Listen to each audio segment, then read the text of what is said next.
Grandpa, what's for supper? Smash burger, John.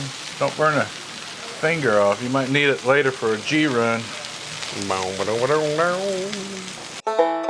If the first step to having a successful camp was to give them gear and feed them good food, then definitely the second step is to have the best instructors in the world. That's what I have here at Banjo Ben's Cabin Camp. On banjo, I have my sister Katie Lou Clark. You know, we learn a lot here at Cabin Camp. This weekend has been really fun so far because, I mean, I can put myself in the shoes of just learning utility roles or things on banjo that I would work so hard to do, and I kind of remember what it was like to play forward rolls and then play a backwards roll and try to memorize all of that at the same time. On clawhammer banjo, I have Mr. Dave Dillard. And one thing I'm so excited about is I'm having more and more people come up to me and say they want to learn how to play clawhammer banjo. I think the word's getting out. Very exciting. I got a great group of students this time and hope you can come join me next time. On mandolin, I have my sister Penny Lee Clark. Okay, I'm ready. What do you want me to say? Like, no one's learning anything in this camp. It's so unique.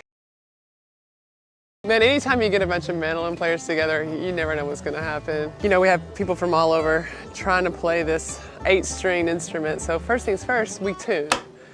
You know, once we conquer that, we can move on to the fun stuff, which a lot of that is happening this camp. You know, I try to take it back to the days when I was learning and trying to pick up a lot of things at once. It's fun to go there in my mind and try to connect with the students on that level. And it's really refreshing for me to kind of get to see them soak it in. Things click, and by the end of the 3 days, I feel like we're all able to take away so much, me included. So I'd say this camp is a 12 out of 10 at least.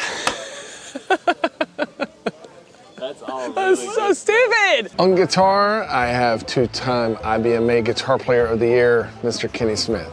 Today we went over rhythm, and like I was telling my students there, you know, 90% of the time you're playing rhythm, so that's a pretty big part of playing guitar. And one of the things I try to do is try to take the physical part of the guitar out of it, as far as the right hand, left hand. And I always remember back, you know, when I first started, my elbow felt like I pitched a baseball game, and so we have a lot of people that's beginners, hadn't been playing that long. It's a perfect time to get those techniques, put it in front of them so they can see you up close and see that, hey, I'm not really working that hard. I try to teach stuff that after they leave the camp that'll stick with them, you know. I think that helps a lot.